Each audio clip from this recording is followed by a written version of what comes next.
I'm sorry for what I did to you. You need to forget that shit.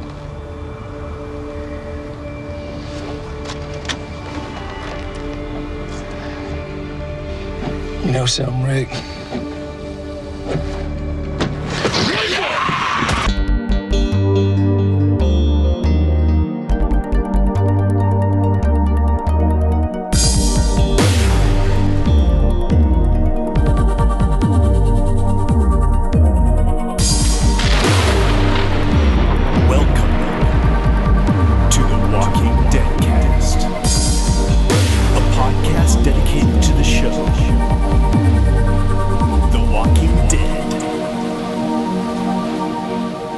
Hey, Zedheads, welcome to our podcast. I'm Jason. And I'm Lucy. Lucy, and this is the Walking Dead cast, episode 332. All of you people who don't watch Fear may not know that Lucy's been my co-host for Fear the Walking Dead for the past year. Indeed I have. Yeah. Like a good cop. But that's right. We'll see what happens this episode. But yeah. Well, I'm so glad that you agreed to come on and do this one, which I thought was going to be really special. It's still special, maybe not as special. I have to say I am honoured to have been asked. I know I joke a lot, but I am honoured. It's a big moment for the show. Well, yeah, kind of. Yeah, no, it is. Because, hopefully you've seen the episode. We all thought that it was going to be Rick's death. Well, some of us didn't, but most of us did. And it didn't turn out to be that way. But still, they're saying it's his last appearance on The Walking Dead, and that is huge. Right? It's enormous. Mm-hmm. Yeah, absolutely. Okay, before we get into stuff today, I just want to say this is really important to me. So if you're listening to this on Tuesday and you're in the United States, whatever else you do, I please want to ask you to go out and vote today. Make sure you go vote. If you do vote, let me know that you voted, especially if you voted because you heard me and Karen asking you to. And that's why you did. That's awesome. Let me know, because I want to know if we actually did any good, so I can feel proud of myself. It's so important, guys. Yeah. It's so important. Yeah, absolutely. I'm speaking from a tiny country on the brink of self-destruction. Like, it's so important. You got to do it. You got to do it. Yeah, even if you think that I'm just one person, it doesn't matter. Well, yeah, we need a lot of people to do it, but you're one of them. So please Absolutely. do it. This episode's made possible by Patreon supporters like Karen Farr, who've pledged their support at patreon.com/Jason Karen. So thank you, Karen, and everybody else who did that. Yay, Karen. Okay, I don't have my sound effects today because I sold my iPad on eBay in anticipation of getting a new one that they just announced, and then I realized it won't be delivered for a couple of weeks, and so I oh no. So someone's sitting with a new iPad, like, why are there all these weird sound effects? No. Every time I open it, it goes rhetorical. I know, bullshit. No, I deleted all that stuff. I hope you didn't. I hope there's still someone out there is like, yes, this is amazing. That would be awesome. I should have just left those two sound effects on there, and that's it. But I will add them in later. But for now, let's get into our Deadcast Top 5. Attention shoppers, Deadcast Top 5 in 5, 4, 3, 2.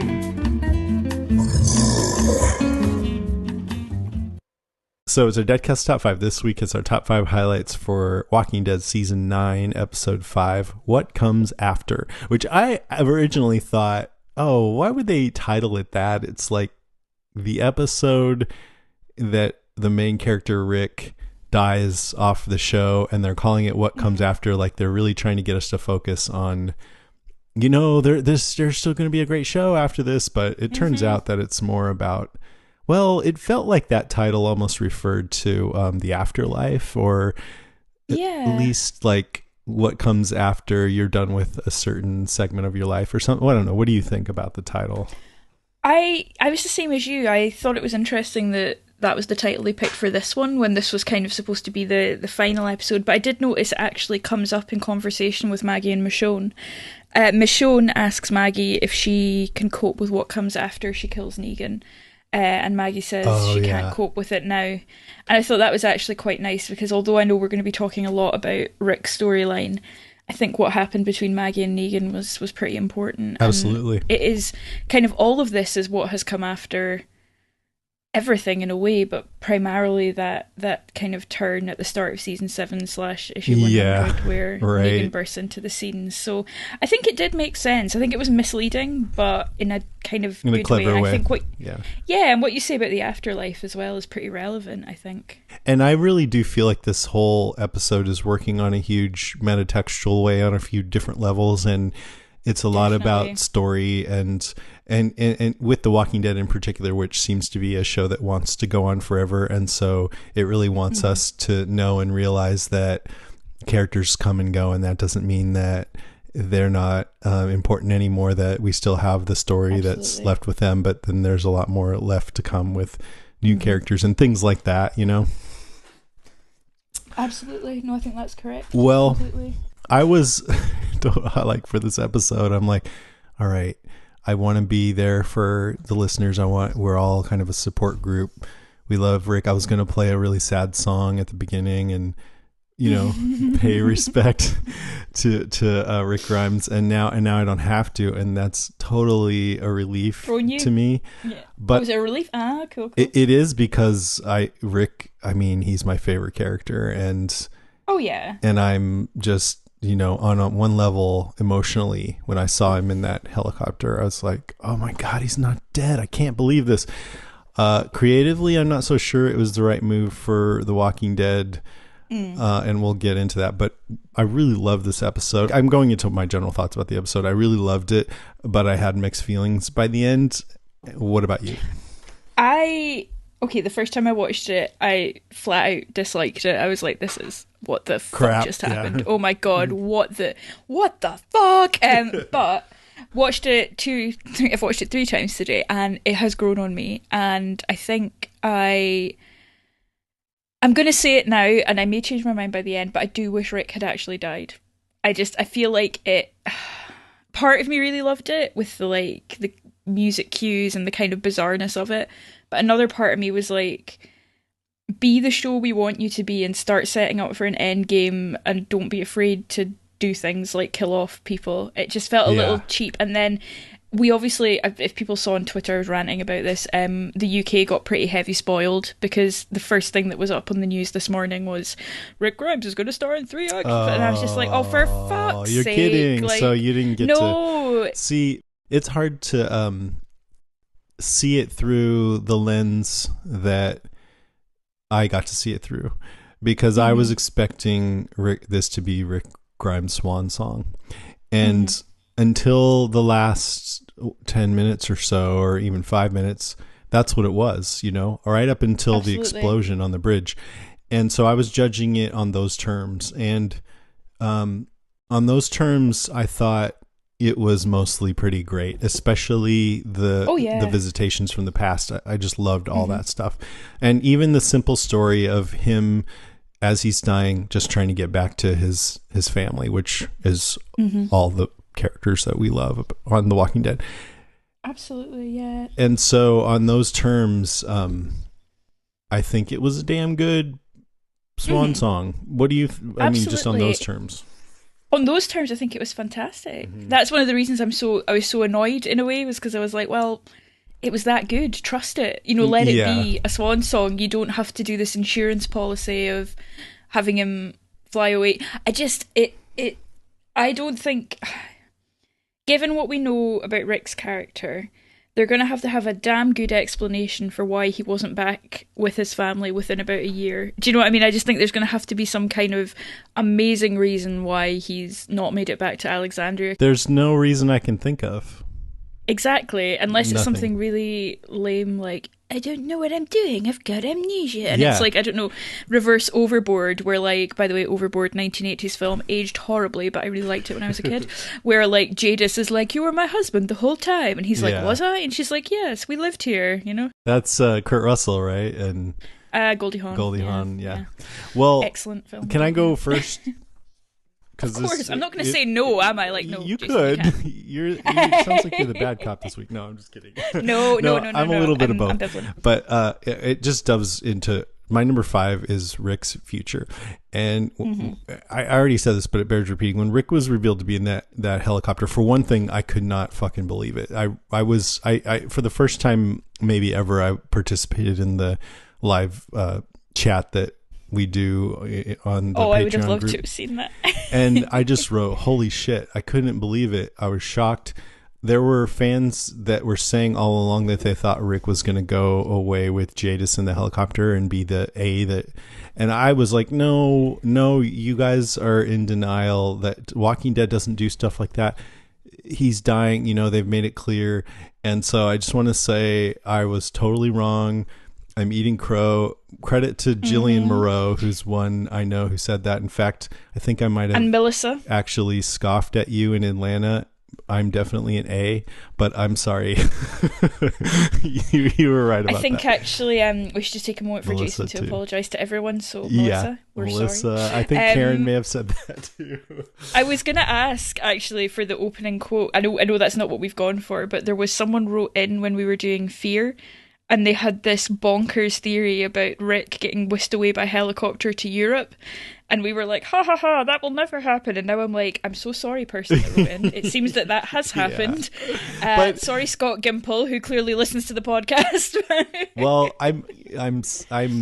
I apologize, but I have to say one of the main reasons why I didn't believe that is because it seems really stupid. I mean, for one thing, it's okay. So I totally have mixed feelings about this. I've always said I would love to see some Walking Dead movies.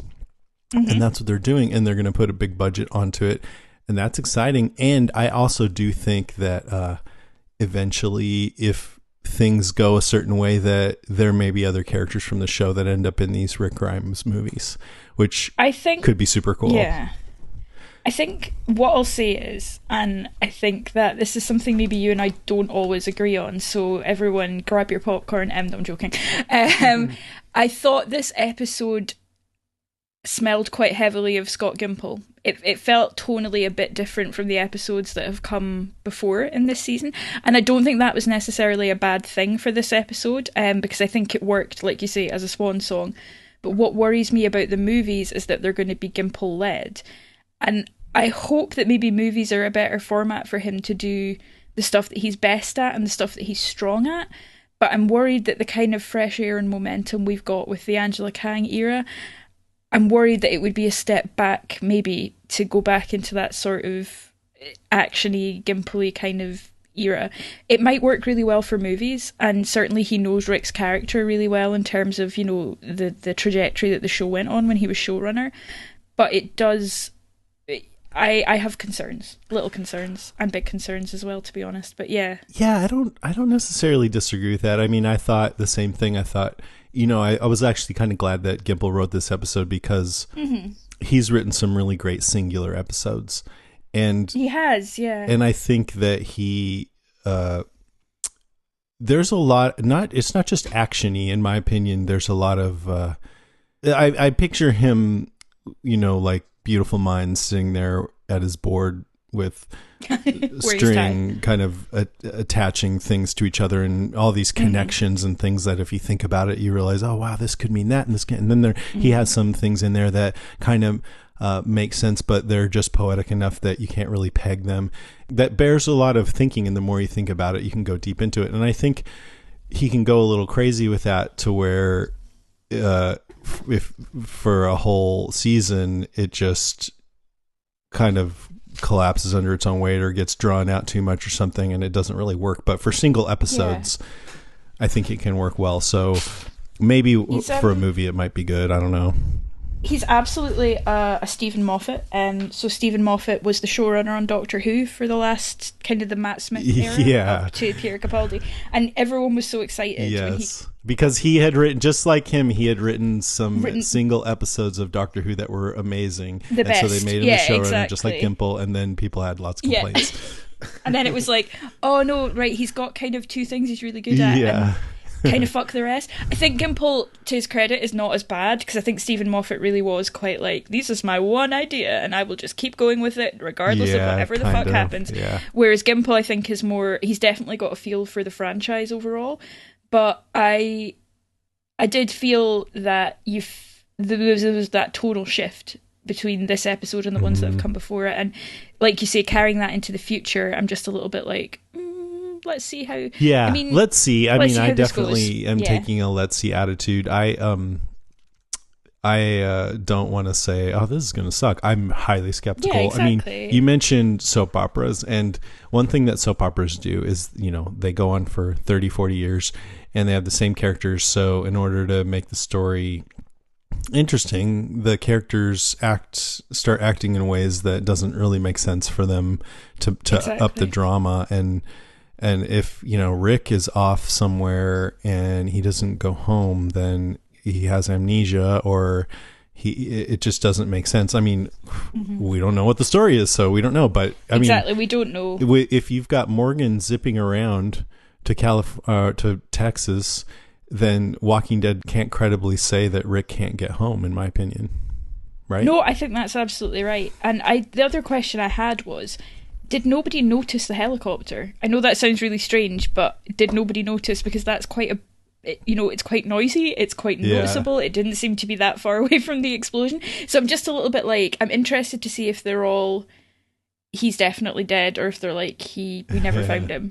I'm interested to see how they interpret Absolutely. it. I think they're going to ignore it.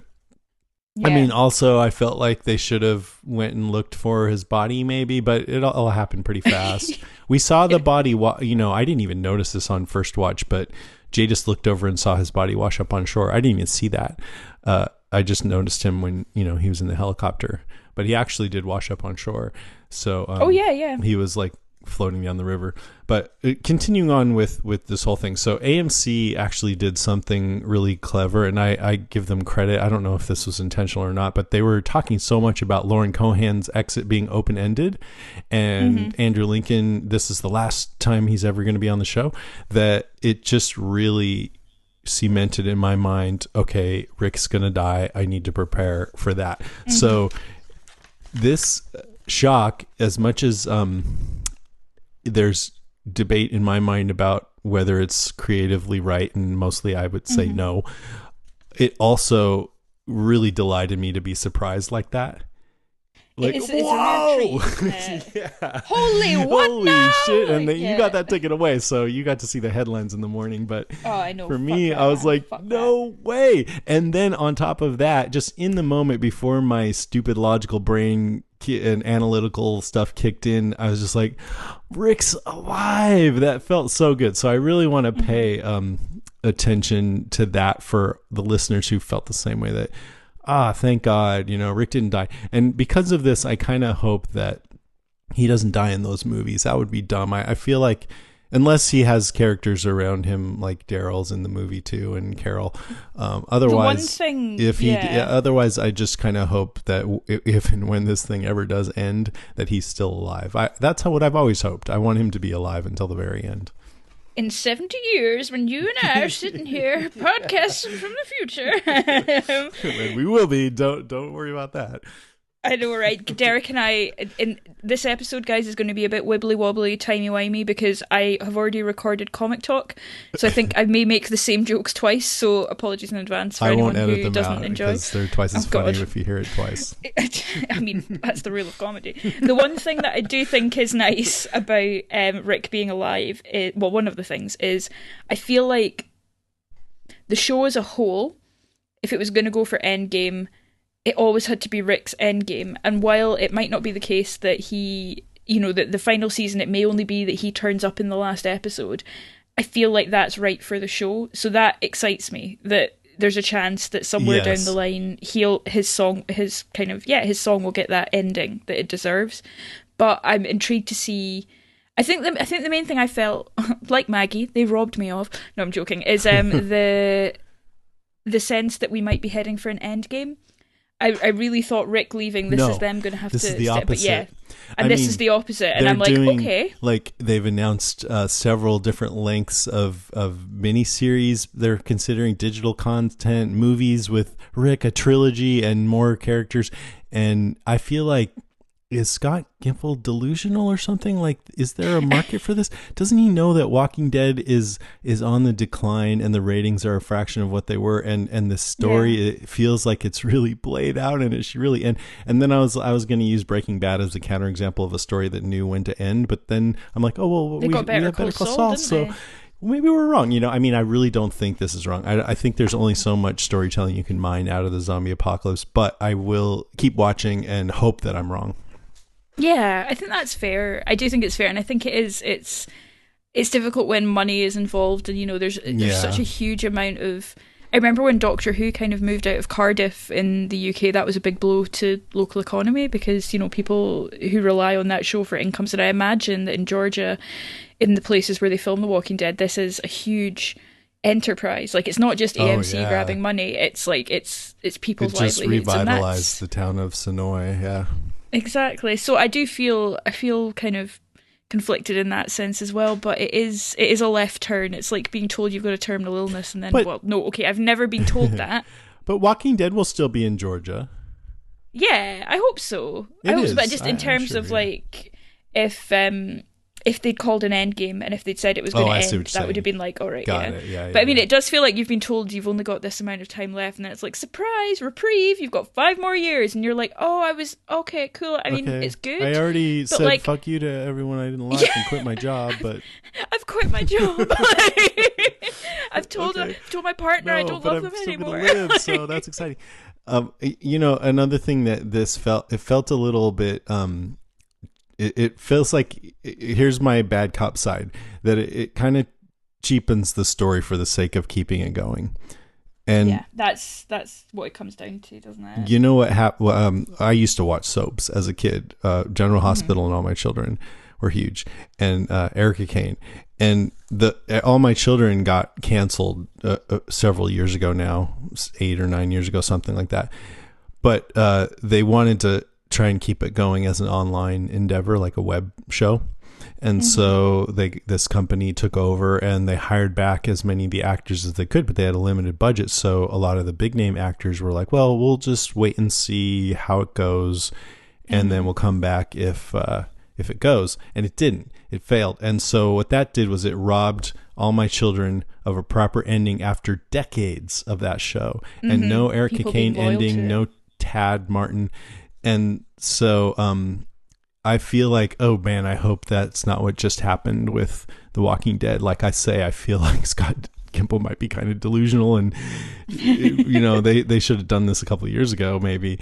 And so if they're like sending Rick Grimes off to do these movies, and then the show gets canceled and the movies fail, and I'm like, I don't want to be deprived of this, ending this resolution that we really want to see on the show. I think listening to what you're saying there, I think I've kind of figured out what bugged me most about it. And I think it's that there wasn't any ambiguity, because I could have coped with, we don't see his body. And we maybe see a helicopter go off in the background, but we don't know he's... You know what I mean? I could have coped with that, because that leaves it like he could turn up again and it's plausible. Yeah. Or we could never see him again and it's not plausible. It's a bit like he's going to be under a dumpster for like a year or two now. Exactly, and that's what I don't like about it, is I don't like that they don't have enough faith in their viewers. Like, they're trying so hard to keep people on board that they had to kind of hammer it home with, he is alive and on a plane with medical help. Like, it was just kind of like, couldn't we have had a bit of maybe a hint or something? And if you would have told me like a year ago, you know what Rick Grimes' last episode is going to be on this show? He's going to go away in a helicopter with Jadis. I'd be like, jump the shark? Like, really? Rhetorical. Like, really? But in the moment, like I'm saying, I really don't want to give the short shrift to listeners who I think are the majority that are just relieved and excited about these movies. So we're going to be analyzing this from a creative perspective. So that means it's going to be all over. And there's plenty of listeners. I mean, it's polarizing, but I do definitely have that emotional reaction of relief as well. Oh yeah, I mean, we love Rick. Like it would be brutal to kill him off, but it's a weird feeling today. I think today's been a weird one emotionally. It is weird, but I have said I think almost since the show started that I'd be excited to see movies. So if they can do a movie with, I mean, it won't be a Hollywood movie budget, I don't think, because it's going to be playing on TV, but it could be damn close. And so I'm excited to see what that is. I hope it's cool. Am I right in thinking AMC don't usually do movies in the way that like Netflix does or HBO or something like that? Is this a new thing for AMC? I believe so, yeah, original movies. But they referenced Netflix as a model in one of the articles. Netflix is so hit or miss, though. That's the thing. I find they're either brilliant or just like, why was this even made? Like, why is Adam Sandler still on my Netflix box? Anyway, yeah. Netflix box, just throws everything at the wall. I mean, every day you go on there's a new series. And then sometimes it's wonderful, and then other times you're like, what the hell is this? It's just too much. Like, even like you could have a wonderful one every day, but I don't have time for that. Exactly. But anyway, I'm digressing a little bit. Okay, what's your number 5? So number 5, I thought I would go, like you say, to the kind of meta side of this episode. So this was on the third time of watching it. I wanted my number 5 to be Rick's wounds, because there are 4 Rick's wounds. So number 1, how can he bleed so much and not die? No, I'm joking. Not a practical dissemination of all the wounds that he has and how improbable it is that he would still be alive. No, they talk. So there's 4 voiceovers that ask, "What's your wound?" And the first one so is Gimple, Morgan. by the way. Yeah, so Gimple. The first one is Morgan, which is, I think, probably just a lift from the pilot, because he does ask Rick, "What's your wound?" Because he wants to know if, you tell me or I'll kill you. He wants to know if he's got bit. Yeah. The second I got on the second time round is Sarah Wayne Callies. It's Laurie asking, "What's your wound?" The third is Beth. Emily Kinney's got a really distinctive voice. Yeah. Beth, okay. And then the last one is Abraham. Awesome. Which I didn't catch till the last time round. So I was thinking about what these wounds kind of represent and kind of how they all fit in. So I think the Morgan one is just kind of context of like when he first wakes up and has he been bitten, and that sort of sends us back to the pilot episode and that moment of connection and Rick waking up from that coma. The Laurie voiceover leads straight into the scene with Shane, and I think the conclusion I've come to is that these wounds, these 3 things that we see him deal with, are probably the 3 things he feels most guilty about or most torn up about, like his defining things. So with Laurie, you've got the whole interaction with Shane and how that ended and how he killed his best friend, and that was a real turning moment for Rick in the series. Yeah, that probably... Interestingly enough, it's interesting. It's like almost like Native American lore where you eat the heart of your enemy and you take on a part of him, something like that. Absolutely. And the second with Beth and Herschel was the impact he's had on Maggie, because that covers a lot of things. That covers Herschel's death, it covers Beth's death, it covers Glenn's death, and his sense of obligation and sadness about what he's caused Maggie to lose. And that, I think that is probably quite potent for him, because he got so much from Maggie and her family. Maggie literally delivered Judith. Herschel saved Carl. So I like the way that played out. And then the third and final wound was probably the one that's hardest to tie into this kind of theme, because I think it's come out in the news that they tried to get Stephen Yeun back, but they couldn't. And so they got Sonequa, whose husband is still on the show. But Sonequa was wonderful in that scene, and I'll talk a bit more about that later. But with Abraham talking, I think that kind of ties back in with Negan, and it's once again a death that Rick caused. Abraham was killed because of Rick's disobedience and his arrogance, and having Abraham introduce that scene with all the bodies and with Sasha talking about what you leave behind and how you go on, to me that's probably the freshest wound, is the people that he lost because of the conflict with Negan. Yeah. So I just thought it was interesting that it was phrased like that, this idea of a wounded body and a wounded person and the things that you carry with you, and that led obviously into the 3 kind of surreal flashbacks, which I think actually worked really, really well. So yeah, I was so delighted when I was able to figure out who the voices were, because I was like, oh, this is perfect. I'm glad you did, because I only recognized Morgan and Emily, and then I was like, is that Laurie? But I've had a look on IMDb and I'm pretty sure that I'm right, so okay.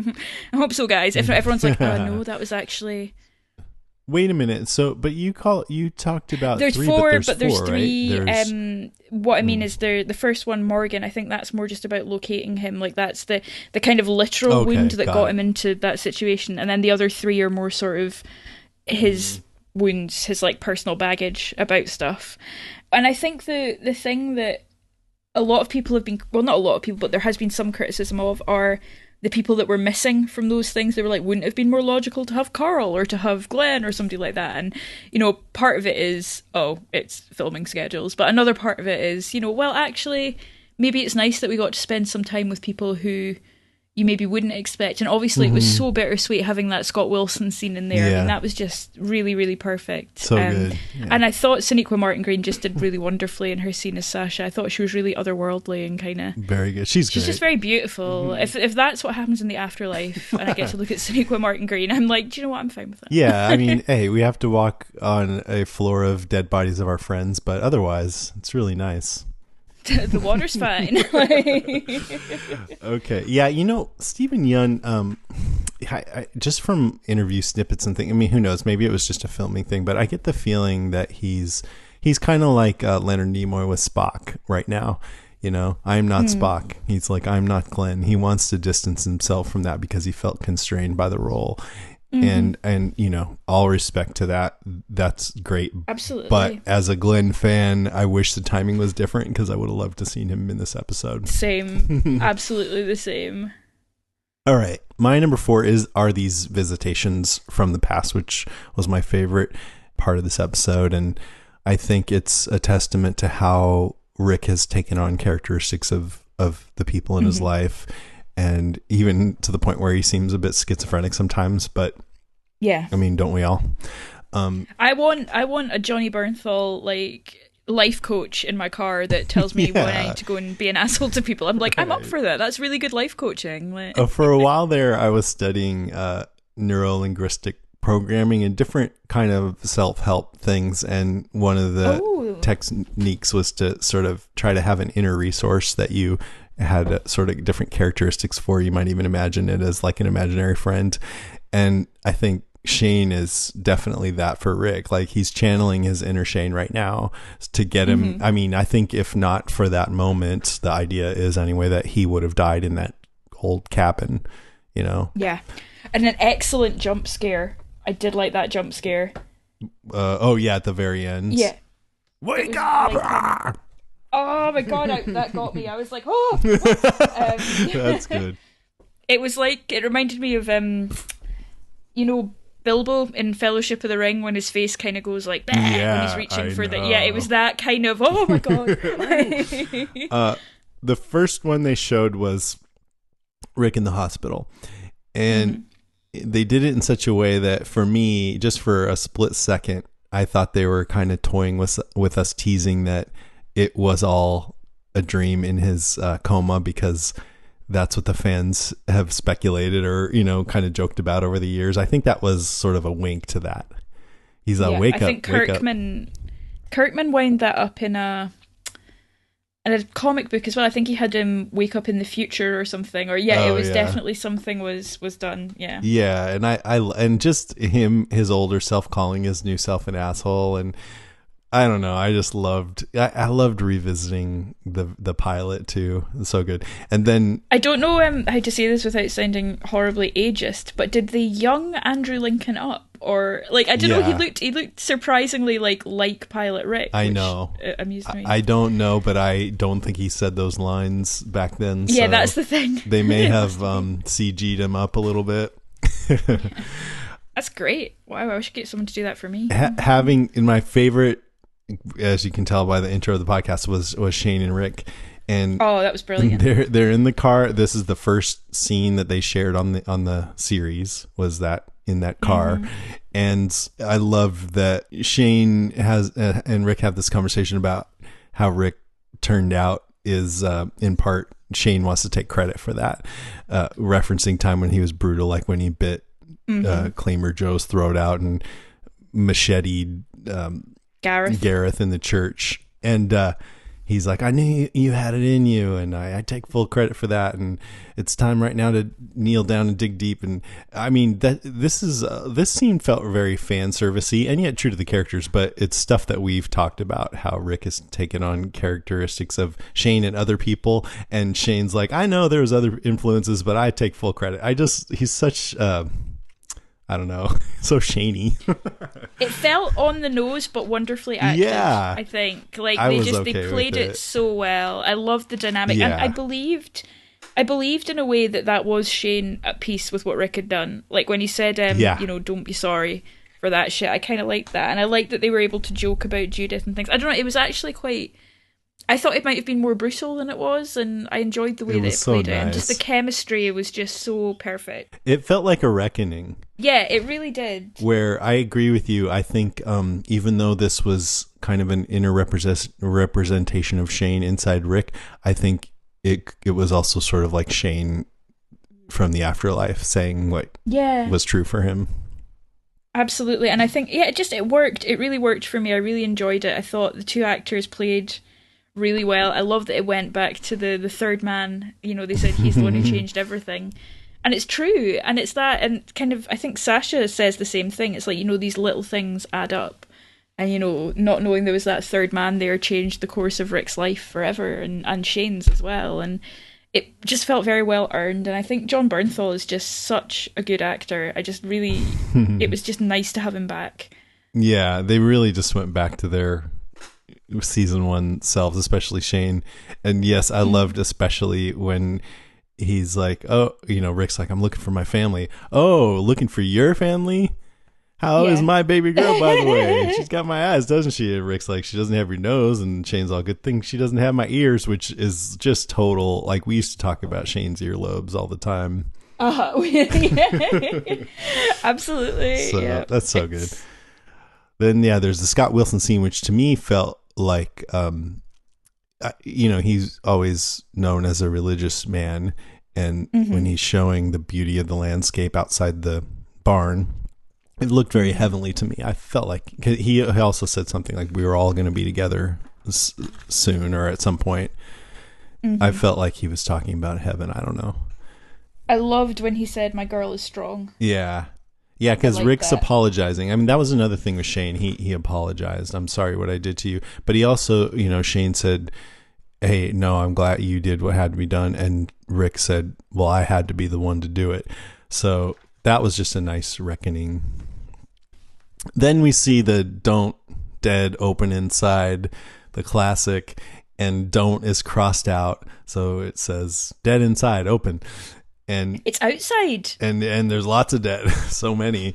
That was so clever to have that classic iconic thing, and then that's what leads him into this classic cover, which I'm sure you and Derek talked about. It's amazing. It's just beautiful and gross and just amazing. And we did see, I'm pretty sure all the characters were there, living or dead.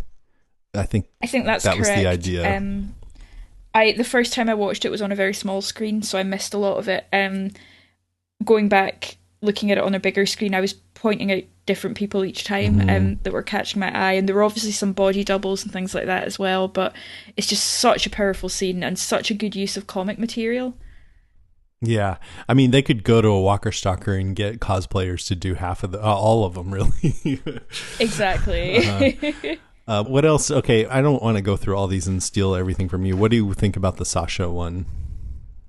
Oh, I just thought it was really... It was kind of beautiful nonsense. Like, I still... even the third time I watched it, I was like, I still don't quite understand what you're saying, but it's really beautiful. And I love that it's this sort of... You know, you see it in all sorts of literature. You see it in, you know, children's books, films.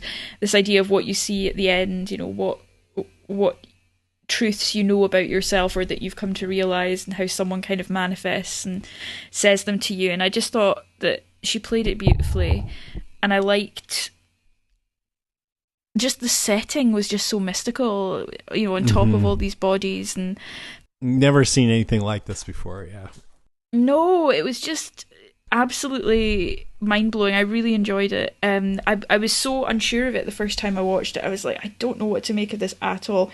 And I think, as I mentioned, a lot of people are being quite critical of the fact that it was Sasha rather than somebody who Rick knew or was closer to, knew better or was closer to. But to me, it just worked. I liked it. I enjoyed it. And I think Sasha was someone who sacrificed herself for the greater good.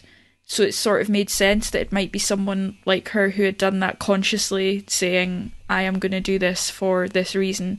and that's a good connection for the two of them to have. It wasn't a tragic accident. It was two people who made a decision to do something for the better.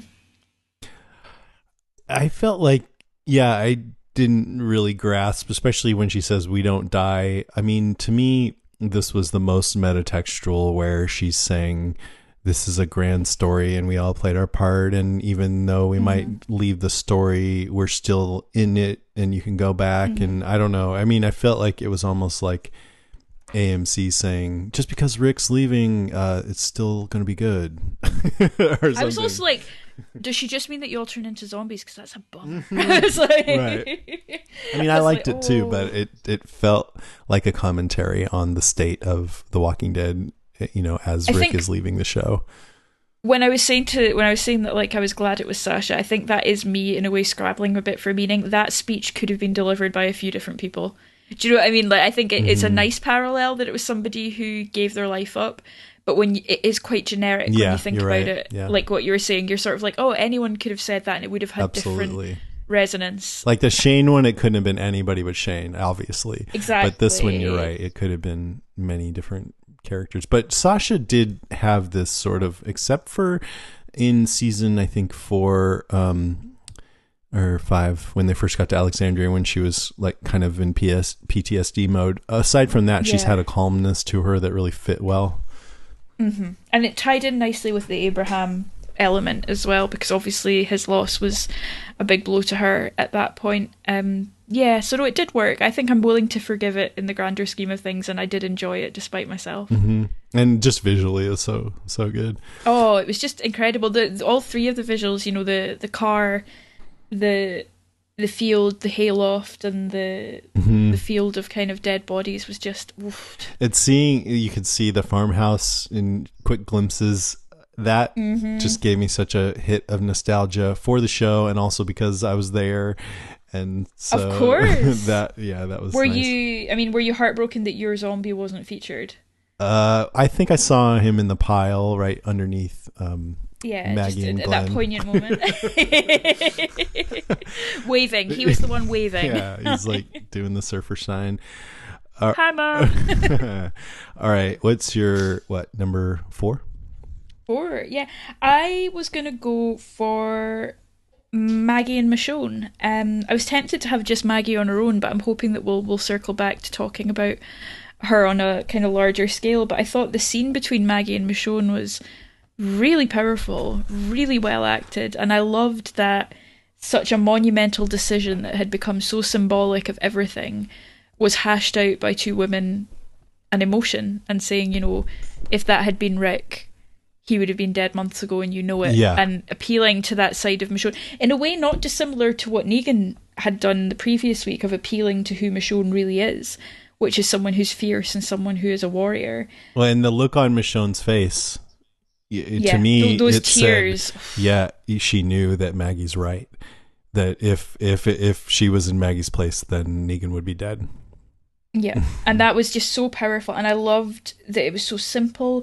I loved that they included what comes after, can you live with it? And Michonne's concern for Maggie and Maggie's soul at that point is, if you do this, can you go on? And just the kind of symbolism of Maggie reaching out for the keys with her wedding ring hand, and Michonne handing over that pile of keys to her, was just so well played. And then the kind of bookend of that, where Maggie comes out and she doesn't have blood on her hands and she's clearly not killed him, and they seem to just understand each other in that moment. They don't say anything, largely because they're interrupted, but that beat of understanding of Maggie's sort of not hopeful face, but it seems like something's been lifted from her in that moment, and it's like they understand each other. Yeah, and I think Michonne was a little surprised for a second. For sure. Like, oh, okay, For sure. I think they were both kind of tentatively happy surprised, but it played wonderfully. I thought it was a really nice way of doing it, and I liked that it came down to Michonne standing at the door deciding to let her in, and how the repercussions of that would play out in either instance. So for me, that was definitely my number 4. That was a high point for me in that episode, for sure. Yeah. Yeah, I like that exchange too. I was trying to pinpoint, okay, how exactly does Maggie convince Michonne? And it was when she said something about how she really can't live with it, and there was a recognition that there was nothing Michonne could do to change that. Yeah, because she challenges her, doesn't she? She says, Michonne, help me then, tell me what I can do. And Michonne sort of says, well, nope. Nothing. There is nothing. But then there was a part of me that's like, okay, well, Michonne, she knows how important it is for Rick to keep Negan alive, and that it's in Rick's perspective, and Michonne has seemed to agree, the way that they're going to be able to enact their plans for society going forward. So that was, I would say, an act of betrayal against Rick for Michonne to let Maggie through.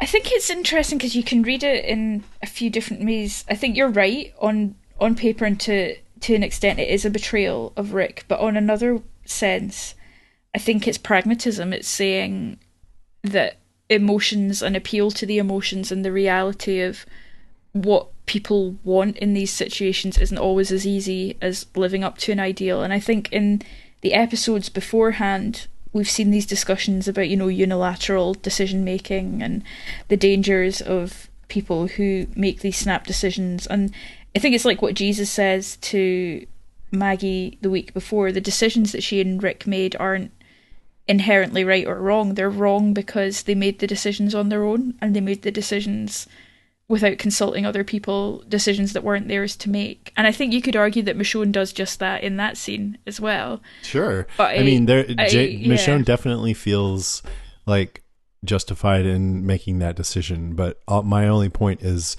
that it goes against something that's very important to Rick. And so in that moment, to her, it was more important to cater to Maggie, that makes it sound trivial. I don't think it is, because they're very good friends, and but still she chose Maggie over Rick in that moment. I think so, but I think to another extent she's probably the only other person who has the authority in terms of their closeness to Carl and their understanding of his character and what that wish meant.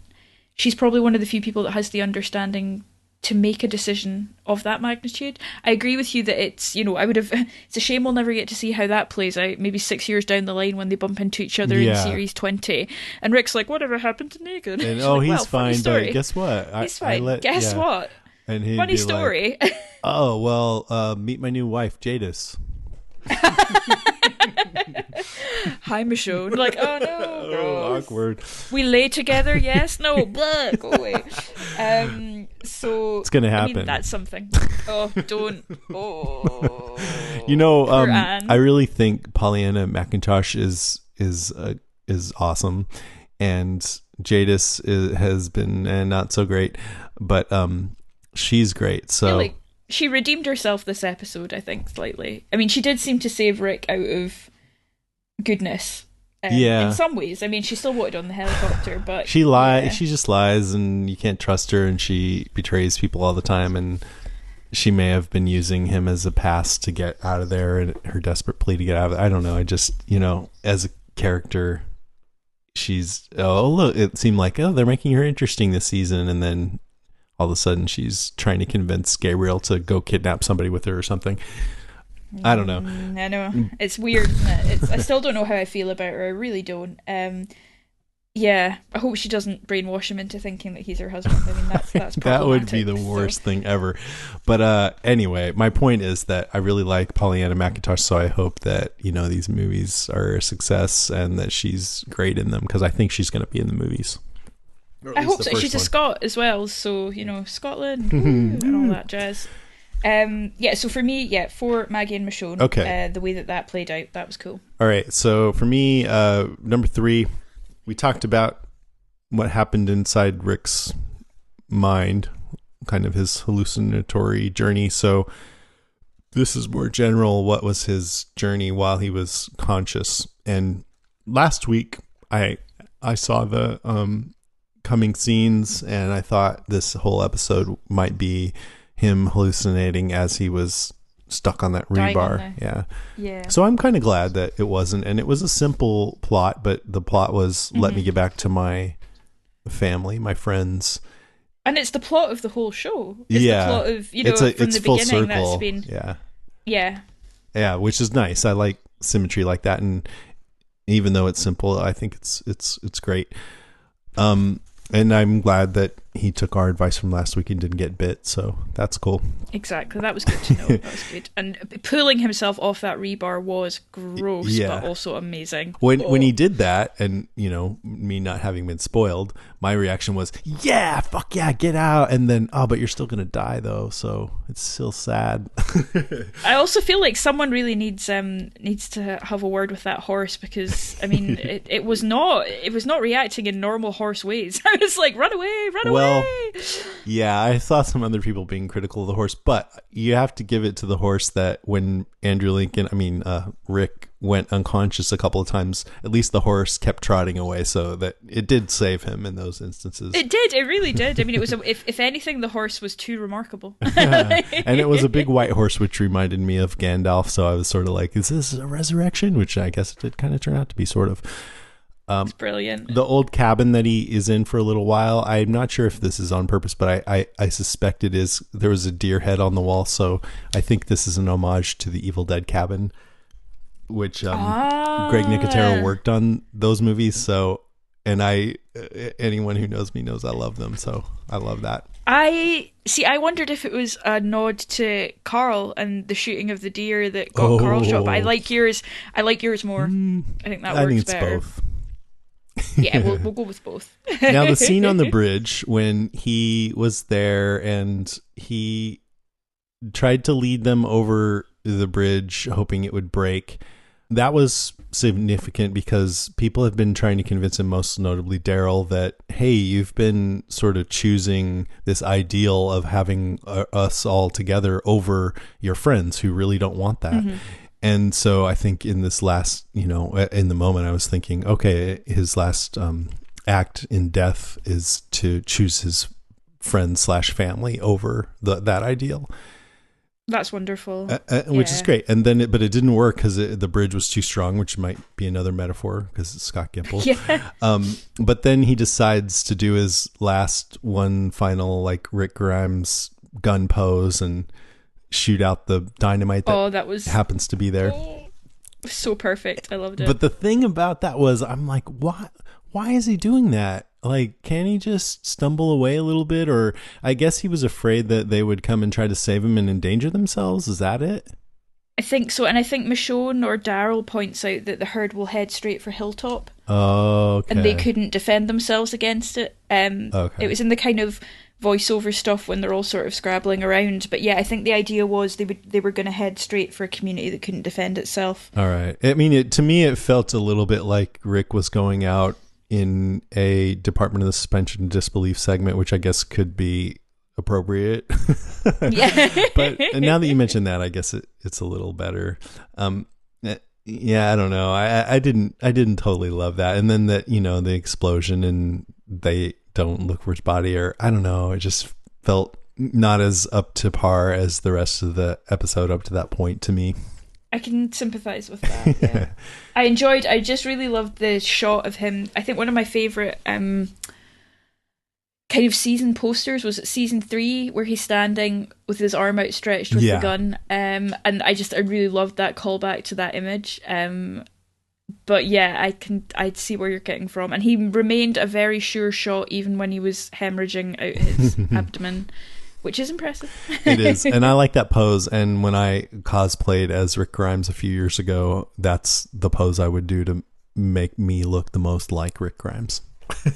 Show notes. Yeah. All right. Okay. What's your number 3? A bit of a tonal shift, but for me, the introduction of Magna, Yumiko, Luke, and the others, I thought that was pretty cool. I like that it sort of bled straight into an action sequence. I like that the first impression we have of Magna is her cutting into someone's face and just going for it. I thought these are comic book characters, by the way, people. They are, yeah, and they're introduced. I mean, Derek and I will talk about this in Comic Talk, but they're one of the first things we see after the war with Negan ends originally. So it was quite good to finally see them in the show. The actors all seem really interesting. I've got a massive crush on Magna already. The guy who plays Jacob Kowalski in the Fantastic Beasts films is there. I think they're a group of people who I'm excited to get to know more about, which I haven't had for a while in The Walking Dead. And they seem kind of real in a way that like Georgie and her henchmen didn't. Or even some of the saviors didn't. When we first saw Abraham, Eugene, and Rosita. Yeah, because they were straight out of the comic books, but in kind of a different way, like almost caricatures, Yeah. whereas these guys are just quite... And I did like the little Judith reveal. I mean, it was a bit cheesy. I'm like, I'm Judith Grimes. I was like, oh, yeah. Yeah, I know but it was. Yeah, with the hat, and like, she's got his gun and everything. I mean... I was like, oh, okay. Yeah. And part of me was also like, oh, we already lost that cute little Judith that we've seen the last couple episodes. She was so cute this episode. When she said Aunt Maggie, I was like, no. But no, I really liked the introduction of Magna and Yumiko, and I think it's going to be interesting to see them. I think it'll be actually quite a good device for us to see society in 5 or 6 years' time having new characters get introduced to it. I think that's always a good way of doing it, because we'll have a logical explanation of why we're getting told how things work and who's who and blah blah blah. So yeah, I'm excited to see more. And yeah, Magna just had great hair, so that she gets a thumbs up from me. How did you feel about that? Was it a bit of a bum note to end on, or why would it be? Just the new people coming in, was it kind of, or were you still in shock, or were you still screaming, or no, I thought, wow, this is really interesting. This is a huge time jump, and that's what stood out the most to me, that, I think they kind of faked us out at the beginning of the season and made us, because there's a huge time jump in the comics that, I don't know, maybe you guys talked about. And I thought, that was it. But no, this is it. This is the biggest time jump we've ever had in the show. It's a few years, it looks like, at least. And so that was interesting. It's really, and it makes me wonder if we're even going to see Maggie anymore. You know? Apparently not, but they said she was signed on for 6 episodes, so I don't know what that means. Yeah. But I'm hoping that we'll get an explanation at least for where she's been. Yeah, if they just never say anything. Yeah, they're just like, oh yeah, that girl, I don't know where she went. Who? Bye. I remember hearing Maggie. Maggie? Someone, I don't know, someone whose name, I don't know. Yeah, no, I thought I was interested in that. Yeah, I agreed. The Judith thing was a little too cute, but it was fine.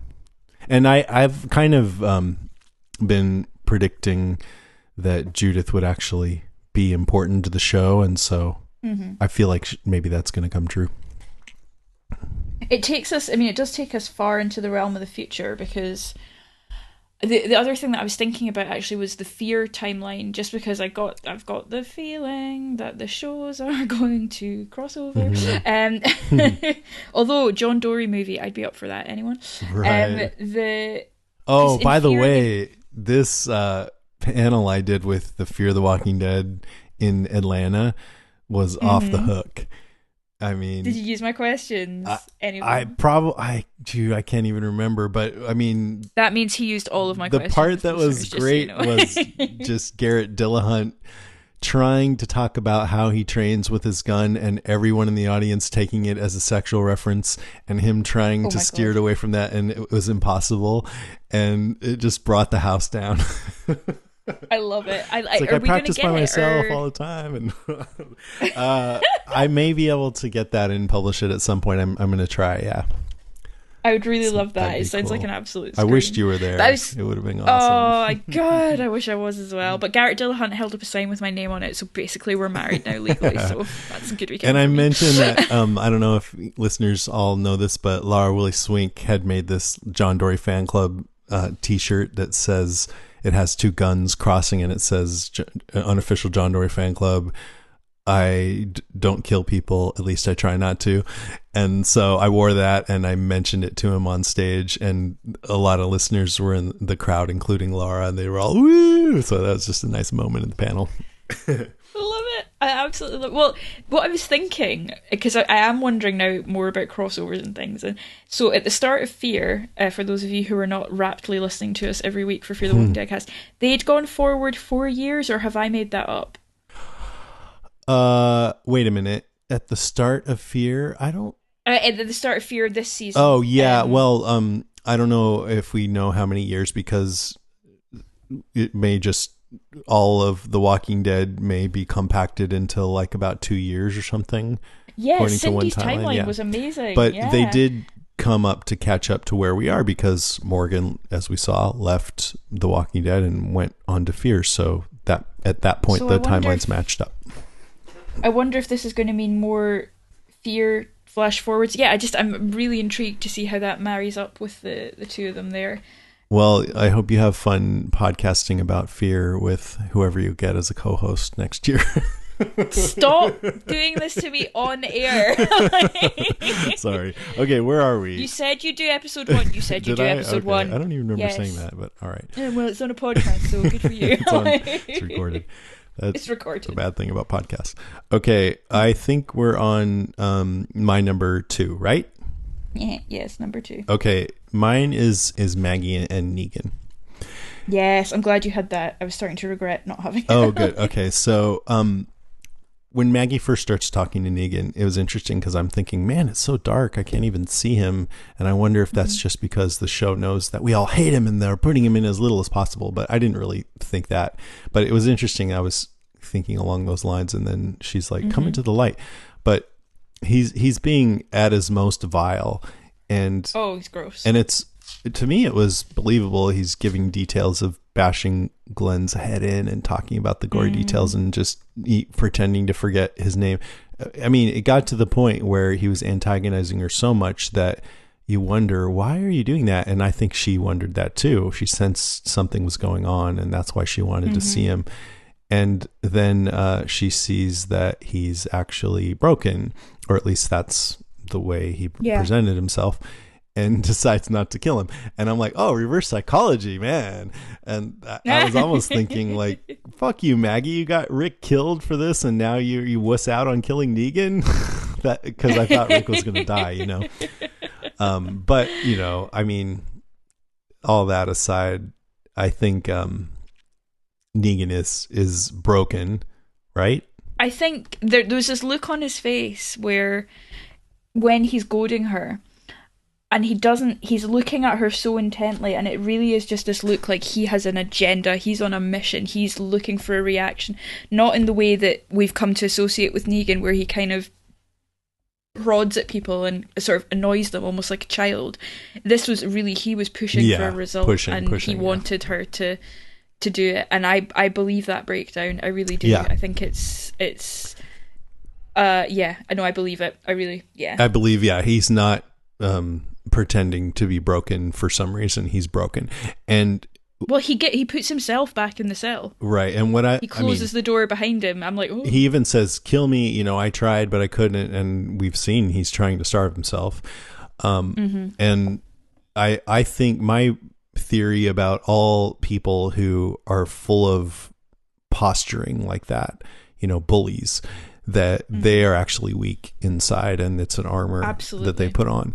And I think that, you know, this whole sequence of him trying to goad her on is actually a reflection of how he has been in the past. It was an extreme version because, as you said, he was really pushing for a reaction. But I still think that every time we've seen him be a total asshole or try to dominate is a reaction to his own inner weakness, that he's trying to, you know, compensate for that or push against it or armor it up. And so now we see that laid bare. He has no more armor left, and you see the little weak person inside. Even he's obsessed with eradicating weakness, and that comes from his own weakness. That's what I think. Absolutely. No, I completely agree. I think it was just really, it played out slightly differently to the comic, and we speak about that later in Comic Talk in the future. Awesome. But it was well acted by both of them. I think he was so pathetic, like so snivelling, and the way he sort of crawled back into his cell and closed the door behind him, I was just like, oh man. He's like Gollum or something. Fucking dignity, you know. I was like, at least be it's brutal. And it made me believe why Maggie wouldn't kill him, because there's a difference between killing, actually really like Gollum, there's a difference between killing someone who is a whole person and and killing someone who's pathetic. Yeah. And, you know, I don't advocate killing either, but it is that thing where she says, you know, the real, you know, the Negan's gone. This is a whole other kettle of fish that someone else can deal with. And her point too was that he's suffering a fate worse than death right now, and that's, I mean, you could even say that's sort of a sadistic vengeance. Like it is, and I think one of the most interesting things about this season so far has been the questions that it's kind of been asking about crime and punishment and retribution. And I've been talking to my partner a lot about it because he works in the law, and it's really interesting thinking about what is an appropriate punishment and what isn't. And all of a sudden, you know, the death penalty becomes, when you don't have prisons to put people in, when you don't have systems that can rehabilitate people, what do you do? And in this case, I think the punishment for Negan is perfectly suited to the person he is, because it has broken him. And I'm interested to see if in this time jump he's got his mojo back, or if he's, you know, a reformed character. Right. What's going to happen? Because that's substantially longer than he's imprisoned in the comics. So it would be interesting to see the impact that would have. Yeah, well, we're probably going to see that, so that'll be cool. Fingers crossed. Unless he just disappears and we never know anything about it. He's like, oh yeah, Maggie and Negan left. Yeah, they went off to have a child called Bruce Wayne. I think he's Batman now. Like, I don't know. Right, it's crazy. Okay, what's your number 2? Number 2, I put down assholes and walkie-talkies, which was my way of saying callbacks and comic book references. So I won't touch on the comic book stuff because obviously we'll go on to that. But the callbacks all made me smile. They all felt well earned. I think when it comes to a character's kind of final episodes, you get to slip a bit into the victory lap of like cues and symbols and things, and we've spoken about a lot of them in terms of the flashbacks.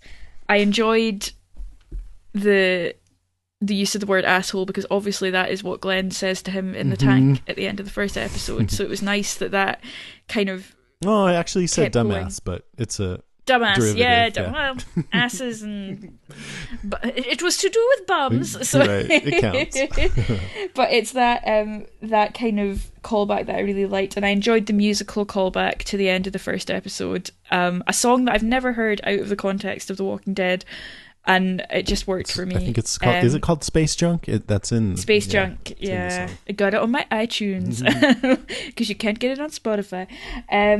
I enjoyed that. I thought it added a surreal element to it. Maybe it was a hallucination on Rick's part. I don't know. No, I don't actually think that. But I enjoyed that callback. I enjoyed the horse, as you've mentioned. You know, riding into Atlanta on the horse. Yeah. I enjoyed the voices, just everything, all those little touches that made it feel like a well-rounded coda to Rick's story. Absolutely. And if you're going to do stuff like that, this is the episode to do it, when Rick Grimes exits. Oh yeah. Yeah. Absolutely. Going into Atlanta with all the cars stuck on the other side coming out, and his side bare, and he's on horseback, but there were an army of Zeds following him this time, right? That was the difference. Yeah, that's right. He was alone the first time we see him. I think so, yeah, because in that's the thing, it seems like it's quiet going into Atlanta, but then he gets overrun in the streets, and that's when Glenn comes in to kind of save his ass. Right. And this was sort of opposite. The herd was following him, and I like that kind of surreal. Yeah, it's like a dream where some things are different. Yeah, I love that. So for me, just a simple one. They're just the callbacks. I don't know. I've probably missed loads of them, but those were the ones that stuck out for me. Yeah, no, I love all that stuff. My number 1 was the time jump and what's next for the show, but I think we already covered that pretty well. What's yours? Mine was the end ? So yeah, it was pretty much the way the episode ended, both in terms of Rick's story and the new cast. So yeah, similar. I mean, I'm as much as I've been skeptical and critical of what happened, I am excited about the show and the movies and what's coming next week. So that's good. That's a good feeling. And I think because they've marketed it so strongly as those were Rick's final episodes, it's not going to be like, well, when is he coming back? When is he coming back? Like, do you know what I mean? It's not going to be like he's going to be back in the next episode. It's like we know that we're going to get at least